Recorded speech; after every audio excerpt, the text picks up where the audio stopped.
नमस्कार मेरे प्यारे मित्रों, आप सभी को हार्दिक शुभकामनाएं और नमस्कार है। मैं हूं सुनिर्मल मुखर्जी। ये जो आप फेसबुक पर या यूट्यूब पर आप जो वीडियो देख रहे हैं, ये एक्चुअल में यूट्यूब पर पूरा वीडियो अपलोड होता है।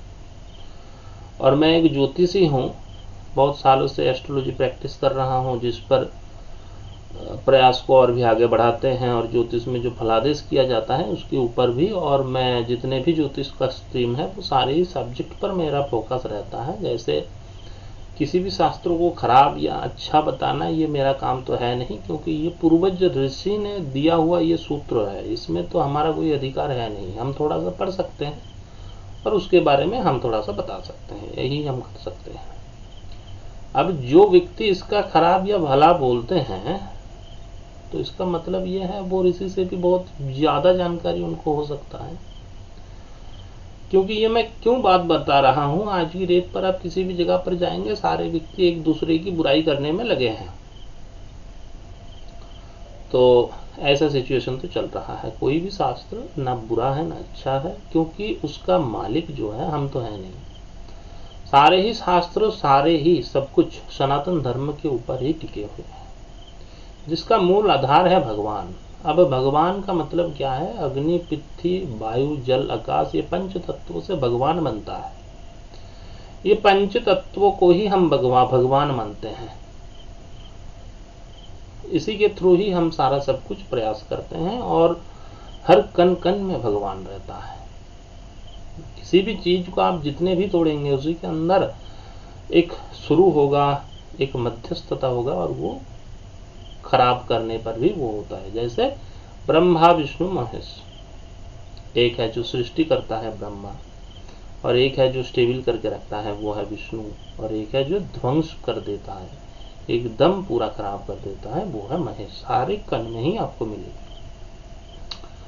बात को आगे ना बढ़ाते हुए हम शुरू करते हैं लाल किताब ज्योतिष को, जो हम अभी चला रहे हैं सीरीज को, और हर हाउस पर क्या फल देगा उसके बारे में हम थोड़ा सा चर्चा करते हैं। क्या फल हो सकता है? और लाल किताब ज्योतिष इतना सटीक है, आपकी घर तक घुस जाएगा और वहां पर जाकर बता देगा आपकी घर की इस डायरेक्शन पर ये चीज आपके घर में है। तो आज हम बताएंगे राहु ग्रह के बारे में। वैसे राहु या केतु ये तो कोई अलग सा ग्रह तो है नहीं, क्योंकि राहु केतु एक छाया है। लेकिन ये जो छाया है इसका भी प्रभाव लाल किताब में बहुत ज्यादा ही है। केतु को तो बहुत ज्यादा माना गया है, राहु भी है, सारे ही जो है। देखिए, भला का तो कोई बात है नहीं, लेकिन खराब का भी ना थोड़ा सा भी ना बहुत ज्यादा हो जाता है।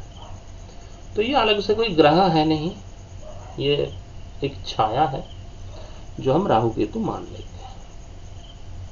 वैदिक ज्योतिष के अंतर्गत ये जो राहु केतु, इसका विस्तृत वर्णन है।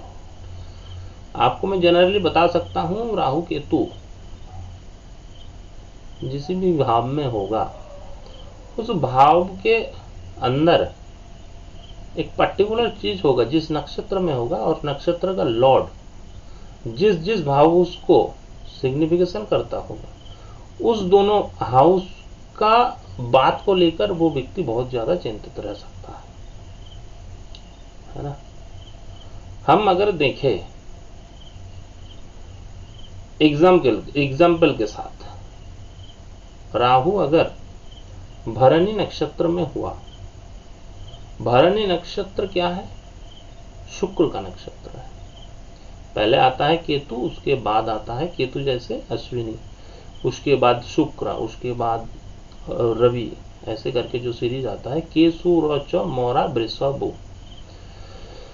ये बंगाली में बताया जा सकता है।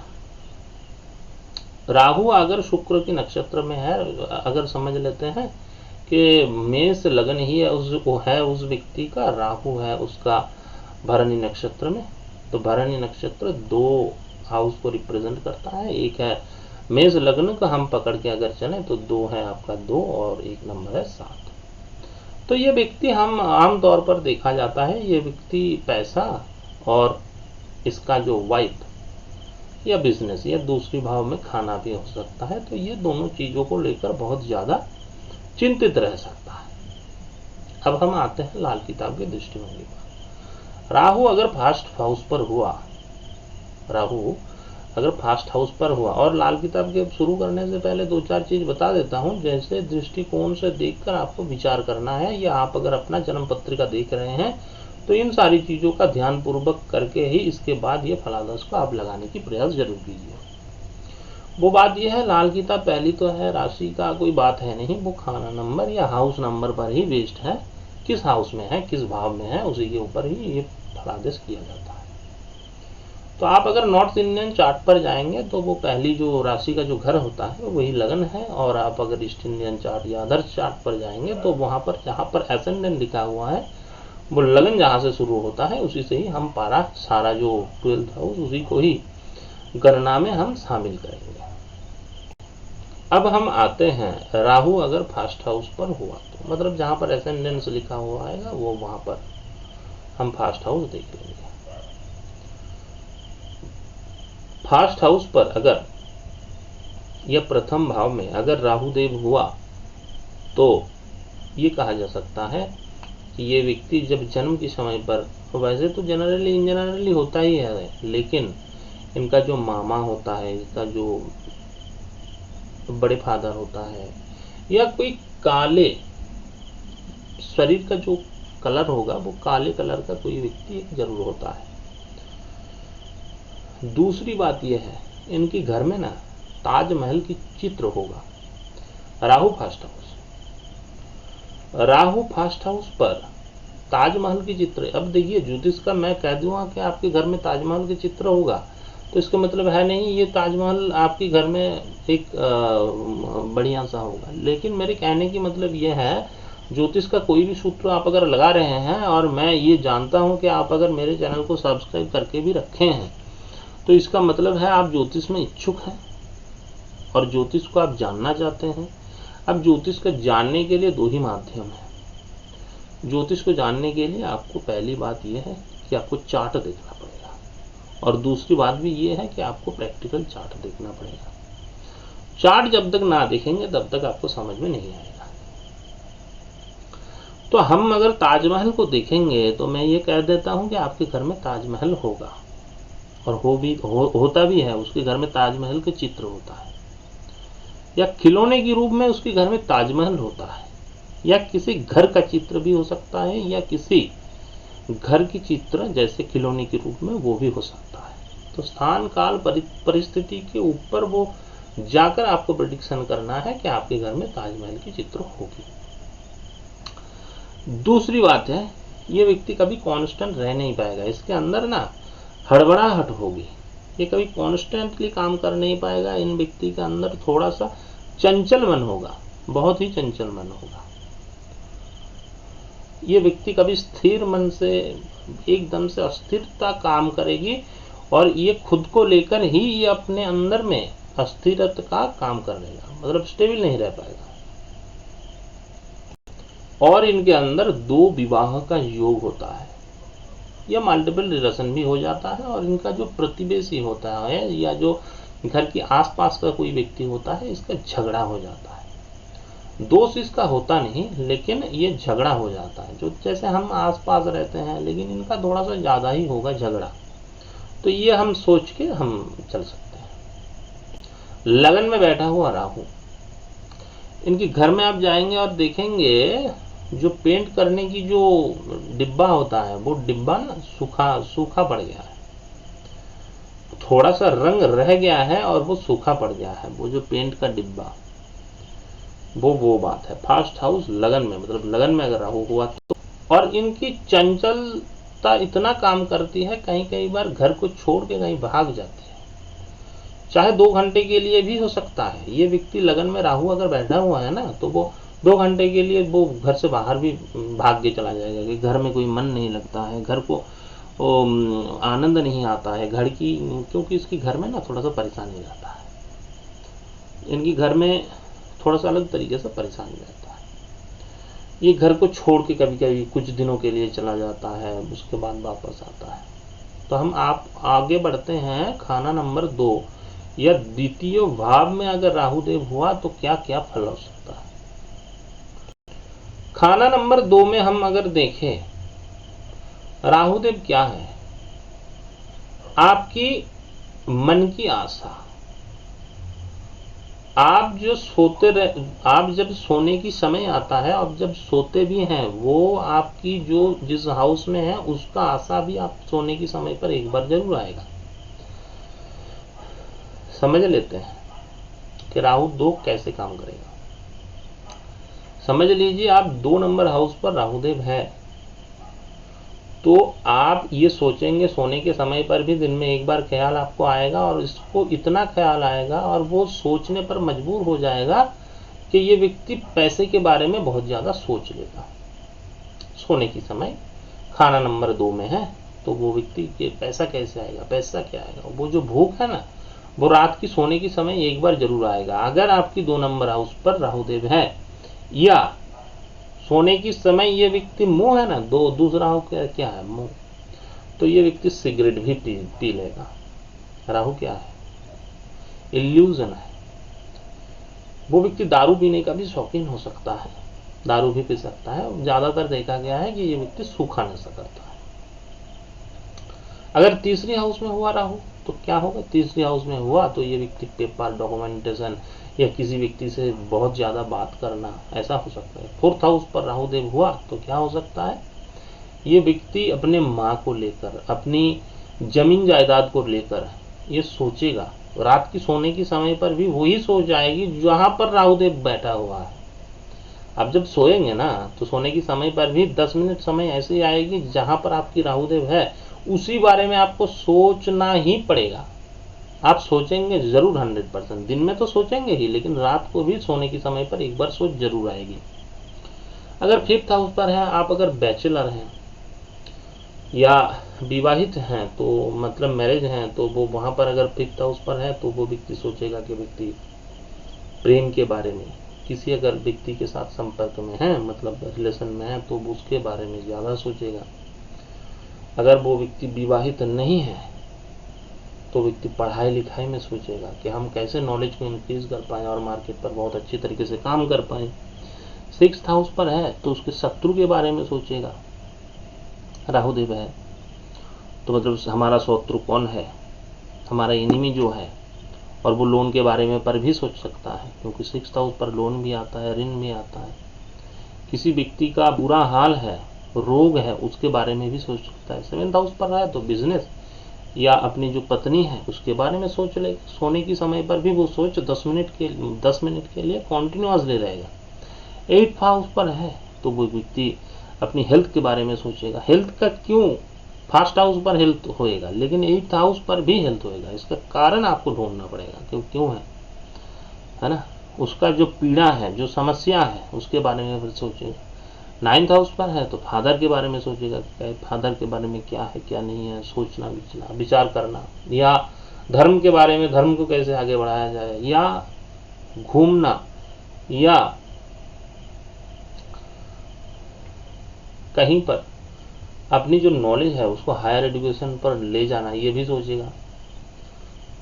अगर आपको 9th हाउस पर है, 10th हाउस पर है तो वो व्यक्ति स्टेटस, अपनी काम, इसके बारे में सोचेगा। 11th हाउस पर है तो ये पैसे के बारे में, पैसे नहीं, वो कैसे लाभ होगा इसके बारे में सोचेगा। 12th हाउस पर है तो ये सोचेगा कैसे हमारा खर्च हो रहा है, खर्च को कैसे रोक लें, या हमारा जो स्वास्थ्य है उसका खराब हो रहा है, इसके बारे में कैसे रोक लें। हॉस्पिटल के बारे में भी सोच सकता है, विदेश घूमने जाने का भी सोच सकता है, कहीं पर फॉरेन जाकर रहना भी ये सोच सकता है। लगन में है तो वो अपने बारे में सोचेगा कैसे खाना पीना किया जाए, कैसे ठीक ठाक रहें। तो ऐसी बात है। बात को हम और भी आगे बढ़ाते हैं और बढ़ाने की प्रयास में रहते हैं कि हम जो बता रहे थे वो 2nd हाउस हुआ। अब आगे बढ़ते हैं हम 3rd हाउस या खाना नंबर 3 में, कैसे इन व्यक्ति का फलादेश किया जा सकता है या फलादेश कैसे होएगा। 3rd हाउस पर हम क्या देखेंगे, ये व्यक्ति कई बार इनके घर में ना तोता पाखी रहता है। तोता पाखी तो समझ रहे हैं, तो वो रहता है। और ये व्यक्ति कभी बार बात करने पर भी ना थोड़ा सा चुप हो जाता है, ये बात करने में हकलाता है। तो उतना जो कहते हैं वो हकलाना भी इनके चीज में इनको देखा गया है। कि बात करते करते रुक गया, बात करते करते स्टॉप हो गया, बात करते करते हकलाना चीज भी इनके अंदर बहुत ज्यादा देखा गया है। और फोर्थ हाउस पर हम देखेंगे कि फोर्थ हाउस पर अगर राहुदेव है तो इस पर हम देखेंगे कि इनकी जो सीढ़ी जो कहते हैं, जहाँ पर एक मंजिल से दूसरी मंजिल जाने का जो रास्ता होता है उसको भाषा में क्या कहते हैं, वो सीढ़ी ही होता है। उसके नीचे उसका रसोई घर या बाथरूम होने की संभावनाएं बहुत ज़्यादा होती है, या सीढ़ी के नीचे थोड़ा डस्टबिन या जो चीज़ व्यवहृत होता ही नहीं वो चीज़ भी इनके अंदर फोर्थ हाउस राहु में होने की पॉसिबिलिटी बहुत ज़्यादा है। फोर्थ हाउस राहुदेव अगर हुआ तो माँ की जो घुटने में दर्द रहता है और भाई और बहन से संपर्क अनमन रहता है, संपर्क अच्छा होता नहीं, और माँ की हाथ जो घुटने हैं घुटने में उनको दर्द सहना पड़ता है और जोड़ों पर भी उनको दर्द सहना पड़ता है। इनका मन भी बहुत परेशान होता है कि फोर्थ हाउस अगर राहुदेव अगर हुआ तो इनका मन में थोड़ा उथल पुथल सा चलता है, मन में शांति नहीं मिलता है। घर में रहे तो और भी शांति नहीं मिलता है, बाहर जाएं तो बाहर से उनको चुस्ती फुस्ती आराम उनको मिलता है, लेकिन घर में आया तो उसको सर में दर्द होना शुरू हो जाता है और उसको लगता है कि घर में क्यों आया। तो यह बात। अब हम आगे बढ़ते हैं। फिफ्थ हाउस में अगर राहुदेव हुआ तो क्या फल हो सकता है। पंचम भाव में स्त्री का गर्भपात होने की संभावनाएं हैं। अगर मैरिड है तो गर्भपात हो सकता है, और स्त्री जो वाइफ होता है उनको कष्ट मिलता है बहुत ज्यादा। अब कष्ट अर्थ भी कष्ट हो सकता है, मनी प्रॉब्लम भी हो सकता है, मेंटल प्रेशर भी हो सकता है। कई बार देखा जाता है इनके जो घर की जो मेन एंट्रेंस होता है वो दक्षिण दिशा का होता है। जो घर का जो मेन दिशा होता है, जो दरवाजा होता है वो दक्षिण दिशा पर होता है। अब हम आगे बढ़ते हैं। सिक्स्थ हाउस राहुदेव अगर हुआ तो क्या फल हो सकता है। सिक्स्थ हाउस पर यह खाना नंबर 6 में क्या फल देगा राहुदेव। सिक्स्थ हाउस राहु में ये देखा जाता है कि उनका जो मामा होता है, दादा होता है, या उनका जो चाचा होता है, इनका जो स्वास्थ्य बहुत खराब होता है, ये देखने को बहुत ज्यादा मिलता है। राहुदेव अगर षष्ठ भाव में हुआ या सिक्स्थ हाउस पर हुआ तो इनकी भाई और बहनों से संपर्क बहुत खराब रहता है, और इनकी अपने ही दोस्त इनको हेल्प नहीं करता है, और ये दोस्त ही भी कभी कभी दुश्मन बन जाता है। इन व्यक्ति के लिए बड़े ही खतरनाक होता है सिक्स्थ हाउस राहु पर। अगर किसी व्यक्ति का है तो उनको दोस्त से सावधान होना चाहिए, क्योंकि उसी से ही उनको खराब हो सकता है, या किसी रिलेशन में पड़ने की संभावनाएं बहुत ज़्यादा होता है। तो आप वो समझ सकते हैं, किसी बहन हुआ, किसी बहू हुआ, तो या कई बार हम मदर को भी देख लेते हैं, तो उनका जो दोस्त है वो उस रिलेशन पर करने की चेष्टा करती हैं, लेकिन थोड़ा सा प्रॉब्लम पर ये व्यक्ति पड़ जाता है। तो दोस्तों से बहुत ज़्यादा सतर्क होकर आप रहिए। सेवेंथ हाउस राहुदेव अगर हुआ तो क्या हो सकता है। कई बार वैदिक में यह सेवेंथ हाउस जैसे पार्टनर का होता है, तो इसीलिए हम कई बार कह देते हैं कि ये व्यक्ति का सेवेंथ हाउस पर राहु है तो इनका तो लव मैरिज होना अनिवार्य है। होता भी है कई बार, लेकिन कुछ कई बार नहीं भी होता है। इसका कारण फिफ्थ और सेवेंथ का कनेक्शन हमको देखना पड़ता है, लेकिन सेवेंथ हाउस पर राहु तो इनको पार्टनर के लिए बहुत ज़्यादा पागल कर देता है। लव मैरिज होने की संभावनाएं बहुत ज़्यादा होती है। मॉडर्न डे कॉन्टेक्स्ट पर सेवेंथ हाउस राहु ये कहता है कि इनका 2 पत्नी होने की संभावनाएं बहुत ज़्यादा होती है। आज की डेट पर बहुत ज़्यादा पत्नी होने तो बहुत ही कम हो चुका है। सनातन धर्मावलंबी व्यक्ति के लिए बहुत ज़्यादा पत्नी होती नहीं, और बहुत सारे हम अगर पूरे पृथ्वी की या भारत का भी बात करेंगे तो 2 पत्नी बहुत कम व्यक्ति का होता है। और बहुत सारे व्यक्ति का ऐसे भी चार्ट है, एक ही बार शादी हुआ, सेवेंथ हाउस पर राहु है तो उनका 2 शादी होता नहीं। तो ये इम्प्लीमेशन कैसे होगा, इसके बारे में भी हम बात कर देते हैं। मैं आपको ऐसा नहीं बताती हूँ कि सूत्र आप कहीं पर काम नहीं करेगा, मैं आपको बता दे रहा हूँ, और इसका फर्दर आप रिसर्च करके और भी आगे बढ़ सकते हैं। स्थान काल पात्र परिस्थिति ऐसे लेकर भी आपको चलना है। मैं अगर कहा कि इनका 2 शादी होने की संभावनाएं हैं, आज की मॉडर्न कॉन्टेक्स्ट पर हम अगर बात करेंगे तो इसका शादी तो होगा, लेकिन और एक लड़की से इनका संपर्क हो जाता है। संपर्क कितना जाएगा, कितना मधुर होगा या खराब होगा, वो आगे की बात है, लेकिन इनका 2 लड़की से संपर्क हो जाता है। अगर लड़की की चार्ट में है तो 2 मल्टीपल रिलेशनशिप इनका हो जाता है सेवेंथ हाउस राहु पर। 7th हाउस राहुदेव अगर रहे तो इनकी जो हृदय रोग हो सकता है, हार्ट बहुत कमजोरी हो सकता है, हार्ट में बहुत ज़्यादा दर्द ये सह नहीं पाता, और इनका जो वाइफ होता है बहुत कष्ट ये भी मतलब सहता है, कष्ट इनके ऊपर आता है।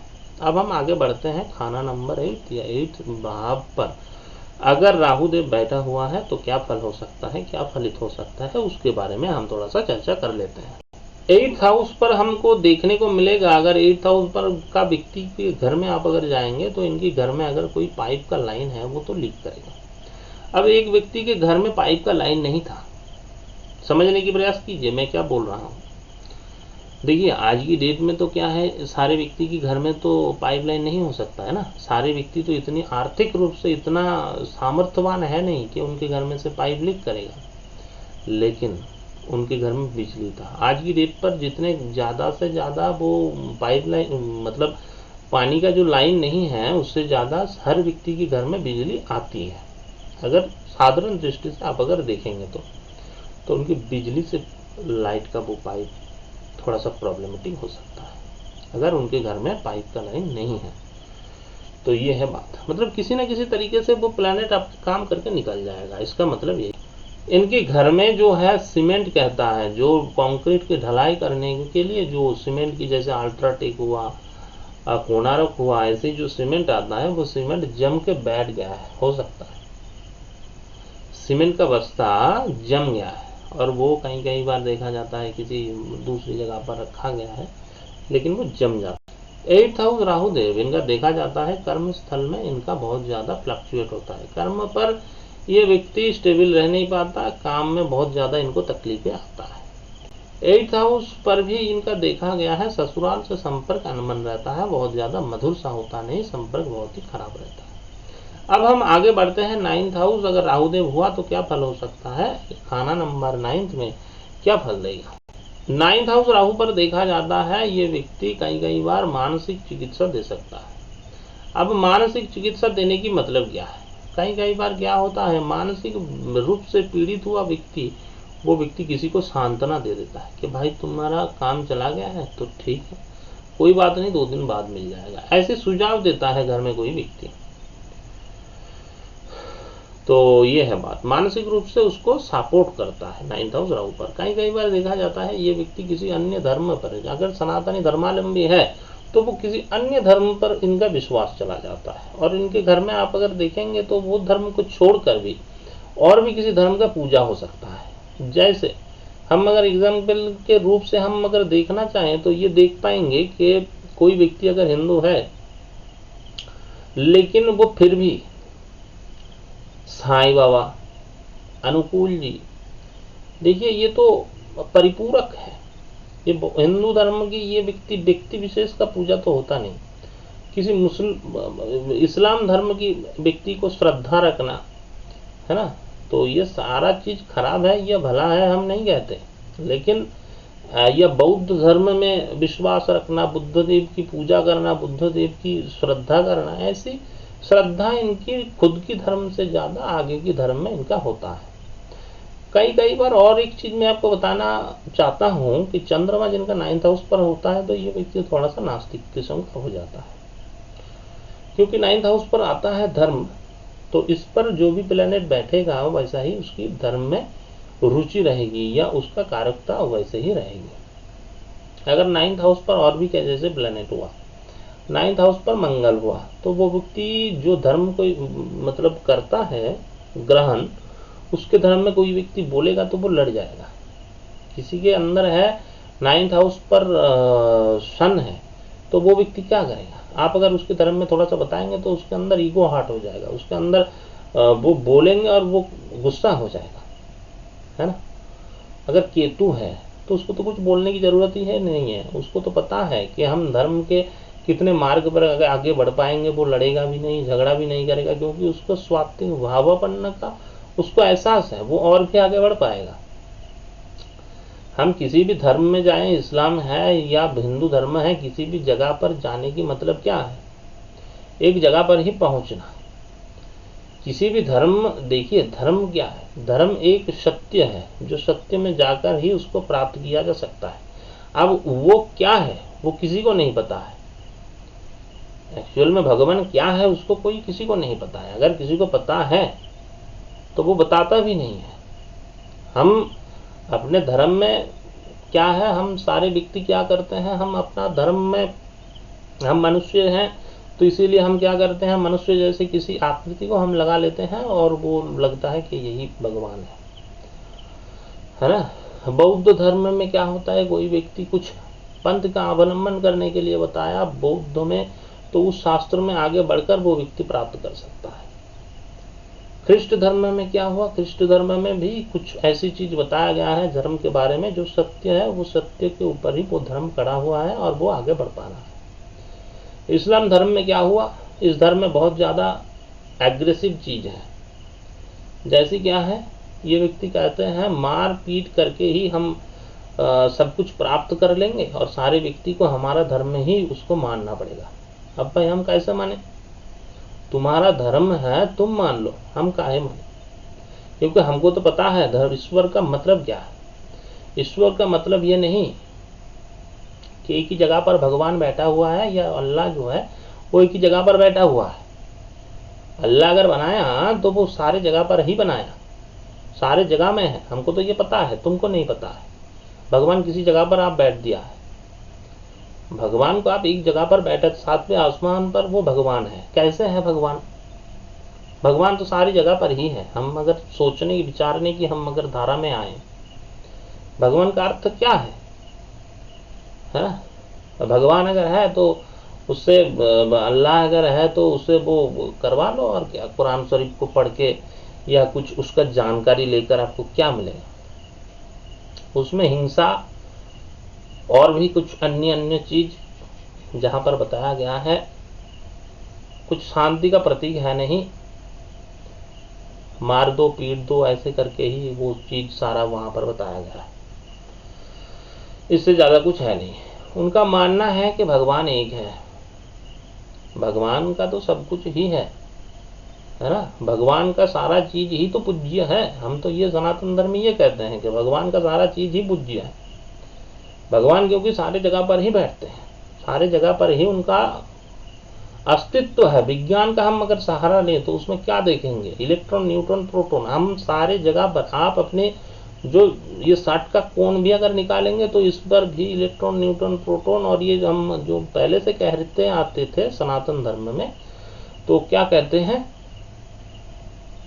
कि ये ब्रह्मा विष्णु महेश हर जगह पर है, सृष्टि स्थिति एंड लय ये हर जगह पर है ना। और हमारे जो पूर्वज ऋषि थे वो तो यहाँ पर पृथ्वी में बैठ के किसी भी जगह से जाने नहीं जाकर भी थोड़ा सा सारे पृथ्वी का जो डिस्टेंस है, कैसा रंग है, वो सारा सब कुछ तो पता करा लिया ना।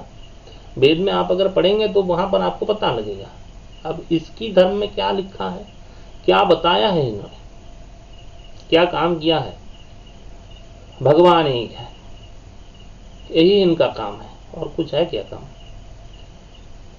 क्या रिसर्च करके लाए, क्या सत्य वो प्रमाण हुआ, क्या हुआ। तो अब बात को बढ़ाएंगे तो बात का पतंगड़ हो जाएगा, बाद में कभी बात करेंगे इसके बारे में। किसी भी धर्म के बारे में मेरा अंधे श्रद्धा की बात है नहीं, मानोगी भी तो वो कैसे मानेंगे। अब देखिए अगर बात आ भी गया है तो वो भी मैं आपको बता दूं। नेचर, ये प्रकृति एक तरह से काम करता है, और ये जो धर्म जो आप मानते हैं ना, हिंदू धर्म या सनातन धर्म, सनातन ही है वो, हिंदू तो एक नाम सा है, इस्लाम धर्म, ख्रिस्टान धर्म, ये बाकी जो धर्म, ये नेचर के ऊपर कोई कुछ कर ही नहीं पाएगा। नेचर एक पूरा अलग चीज है। जो आप पहले आए थे वो नेचर में ही आए थे। ये धर्म तो आपने बनाया, ये किसी व्यक्ति वर्ग ने बनाया। नेचर अगर चाहिए, प्रकृति जो चाहे वो वैसे ही होगा। अब आपकी बात कैसे माने, अब आपकी बात कैसे माने, क्योंकि आपकी बात पहले ठीक हुई थी, ऋषि ने बताया वो ठीक हुआ, तभी तो हम माने, नहीं तो हम कैसे माने। भगवान एक है, भगवान वो।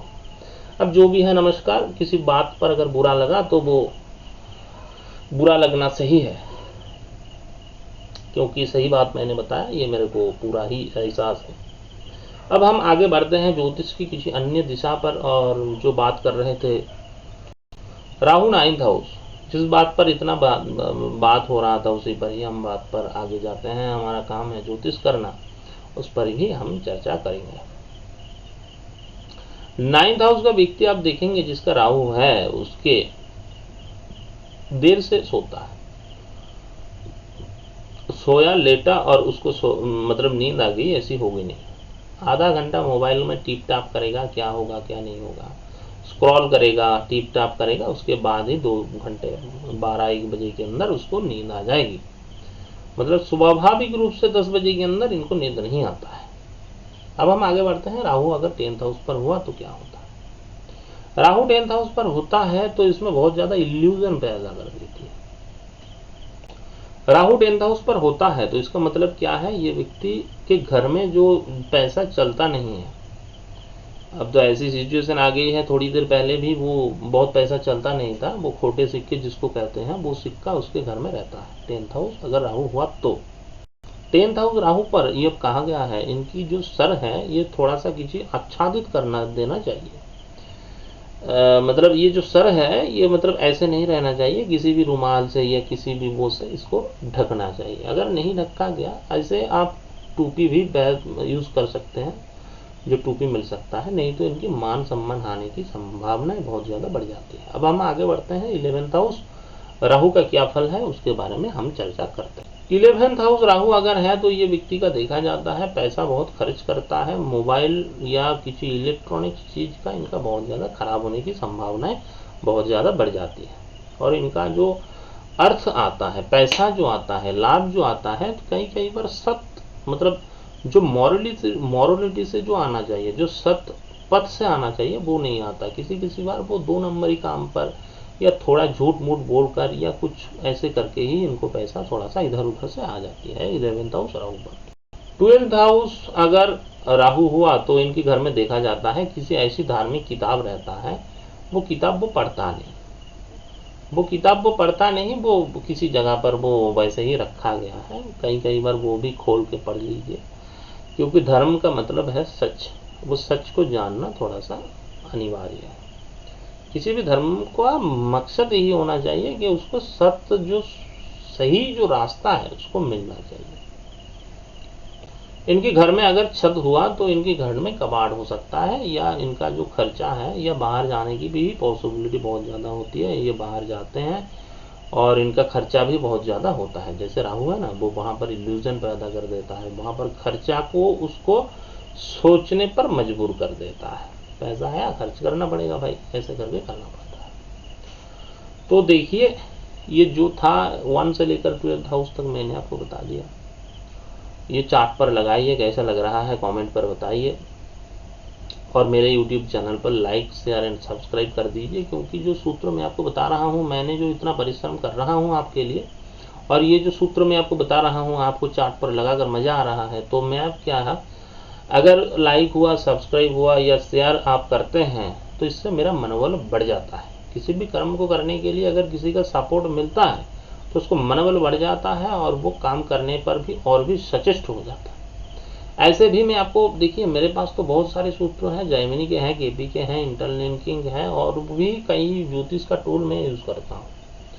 तो आप अगर चाहते हैं वो सारे सूत्र मैं मनोबल की तरह से मैं बहुत ही सचेष्ट होकर मैं आपको बता पाऊँ, तो आप मेरा ये सहयोग करिए, और चैनल को साथ में लेकर आप और हम मिलके चैनल को आगे बढ़ाते हैं, ग्रोथ करते हैं। YouTube पर जाकर आप सुनिर्मल मुखर्जी सर्च करेंगे तो आपको ये चैनल मिल जाएगा। किसी भी समय पर आप किसी भी वीडियो को देख सकते हैं, पढ़ सकते हैं, और अपने जीवन पर और भी आगे बढ़ सकते हैं। तो नमस्कार, आगे मिलते हैं और भी कुछ रोमांचकर वीडियो के साथ, जिससे आपका नॉलेज इंक्रीज हो और आप भी आगे बढ़ पाए, ज्योतिष को और भी आसानी से आप सीख पाए। नमस्कार, जय श्री राम, अच्छा रहिएगा। थोड़ा सा शांति मंत्र के साथ ही हम थोड़ा सा ये वीडियो को समाप्त करते हैं। हरि ओम। स्वस्ति न इंदोर्विद्वस्वाः, स्वस्ति न पूषा विश्ववेदाः, स्वस्ति नस्ताक्षोररिष्टनेमिः, स्वस्ति नो बृहस्पतिर्दधातु। ओम स्वस्ति, ओम शांति, ओम स्वस्ति, ओम शांति, ओम स्वस्ति। नमस्कार दर्शकों, अच्छा रहिएगा, मिलते हैं अगले वीडियो पर।